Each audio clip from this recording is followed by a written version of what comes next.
Breaking చూస్తున్నాం. Neat paper లీక్పై ఆందోళనల నేపథ్యంలో కేంద్రం కీలక నిర్ణయం తీసుకుంది. నేషనల్ టెస్టింగ్ ఏజెన్సీ ఎన్టీఏలో భారీ ప్రక్షాళనకు కేంద్ర ప్రభుత్వం శ్రీకారం చుట్టింది. ఏకంగా 47 మంది ఉద్యోగులపై వేటు వేసింది. క్రమశిక్షణా చర్యల్లో భాగంగా పేపర్ లీక్తో సంబంధం ఉన్నట్లు తేలిన 47 మందిని సర్వీసు నుంచి తొలగిస్తూ ఉత్తర్వులు జారీ చేసింది.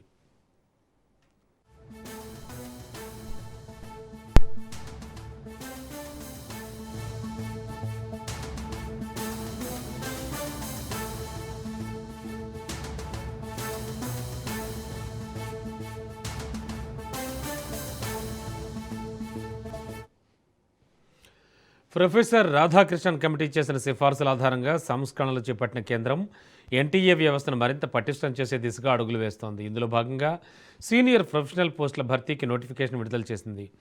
యూపీఎస్సీ ద్వారా 16 మంది యువ నిపుణుల నియామకానికి చర్యలు చేపట్టడంతో పాటు 4 జీఎం పోస్టులను కాంట్రాక్ట్ విధానంలో భర్తీ చేయనుంది. ఇక అసెస్మెంట్, రీసెర్చ్, సైకోమెట్రిక్ విభాగాలతో పాటు దేశవ్యాప్తంగా పరీక్షా కేంద్రాల నిర్వహణ కోసం ప్రత్యేక నిపుణులను నియమించనుంది. పరీక్షల నిర్వహణలో నమ్మకం, నాణ్యత, పారదర్శకత పెంచడమే లక్ష్యంగా ఎన్టీఏలో కీలక మార్పులు కొనసాగుతున్నాయి.